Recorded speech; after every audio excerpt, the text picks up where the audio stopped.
8 പേരുടെ മരണത്തിനിടയാക്കിയ കളമശ്ശേരി ഭീകരാക്രമണ കേസിൽ തമ്മനം സ്വദേശി ഡൊമിനിക് മാർട്ടിനെ മാത്രം പ്രതിയാക്കി അന്വേഷണ സംഘത്തിന്റെ കുറ്റപത്രം.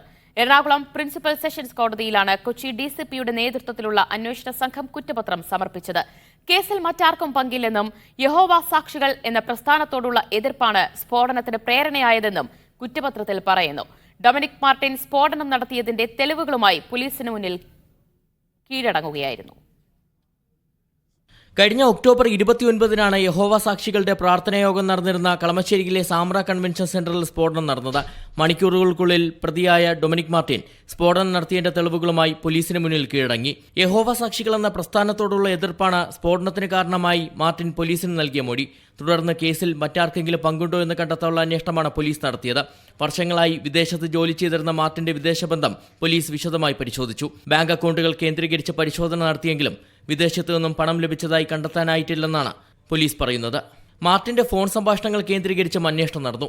കേസിൽ മറ്റാർക്കും പങ്കില്ലെന്ന് എറണാകുളം പ്രിൻസിപ്പൽ സെഷൻസ് കോടതിയിൽ സമർപ്പിച്ച കുറ്റപത്രത്തിൽ പറയുന്നു.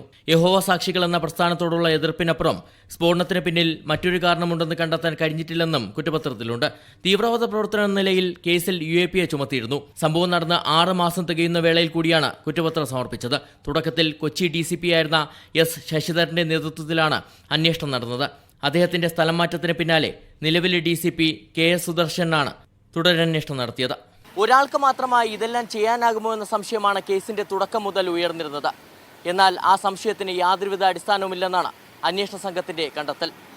ക്യാമറമാൻ സജാദ് പാലോടിനൊപ്പം SS. ശരൺ, മീഡിയ 1.